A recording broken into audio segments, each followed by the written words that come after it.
And what it does very simply is it defines, adds to the definition of the term lobbyist to those who attempt to influence legislative adoption of model legislation that's distributed by a principal, and then it goes on to define what model legislation is. It adds to the definition of principal those who draft, promote, or distribute model legislation to any public official with the purpose of influencing that person to introduce legislation or vote in favor of that legislation. Then it adds the notion of scholarship funds, meaning those funds that are used to bring public officials or to reimburse them to conferences or meetings or events where this model legislation is presented and discussed, etc. And then it ensures that if any of us are to receive these scholarship funds for those purposes, that we make that disclosure on our statement of economic interest. Madam President and members, I myself have been the guest of an organization that works on environmental policy.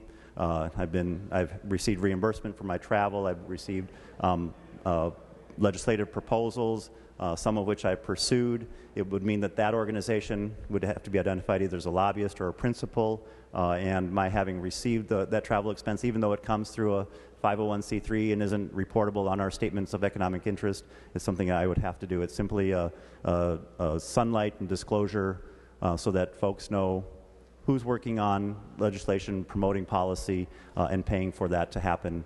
It's in keeping with the spirit of all of our campaign finance and public disclosure laws. Further discussion to the A2 amendment. Senator Vanderveer. Senator Dibble, I haven't seen this amendment before, but it does look like it significantly expands what the bill impacts, this bill impacts, and it would be good to know who was impacted by your amendment and under what circumstances, and all of that would be designed to be taken care of in the committee process. So at this juncture, I guess I can't support your amendment. Senator Dibble. Thank you, Madam President, and I would like to request a roll call on this amendment. And I agree, Senator Vanderveer, committee process is ideal. Fortunately, the committee process isn't typically available to members of the minority party. I've requested committee hearings, multiple committee hearings on all of my bills, and received hearings on almost none of them. So I agree with you. Ideally, the committee process would be where we want to have a more full discussion about this. But it's a very simple bill, and it's in how it's construed. It's simply it is as exactly how it reads. It impacts, frankly, us and those organizations that we seek model policy guidance from. Roll call has been requested and a roll call granted. Further discussion on the A2 amendment. Senator Limmer. Thank you, Madam President. Madam President, I would question the amendment on the grounds of germaneness. This is certainly going in a different and substantially different purpose that the bill was originally intended.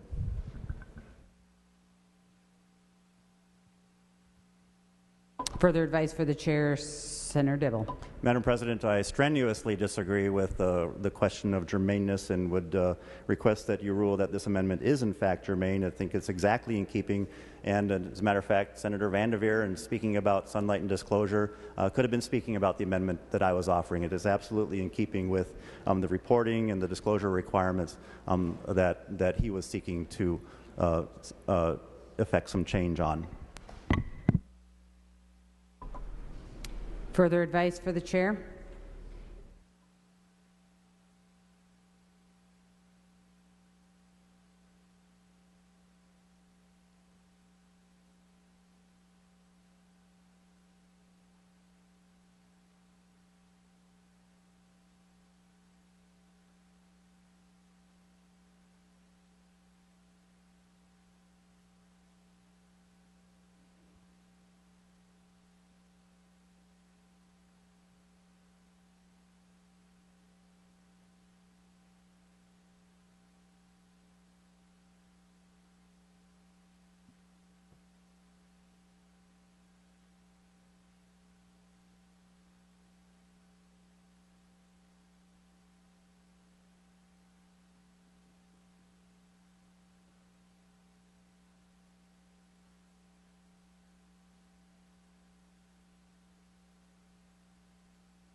I am going to rule the A2 amendment non-germane, given that the underlying bill is very specific, and the A2 amendment would be broadening the scope of the amendment, thus changing the purpose for a substantially different purpose. Madam President, Senator Dibble. I appeal the ruling of the chair and request a roll call vote. Senator Dibble has appealed the ruling of the chair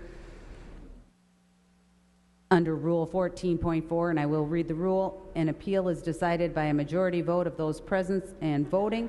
Upon an appeal from the decision of the President, the question is, shall the decision of the President be the judgment of the Senate? A green vote, you would agree with the ruling of the chair. A red vote, you would disagree with the ruling of the chair. The Secretary will take the roll.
All those senators having voted who desire to vote, the Secretary will close the roll.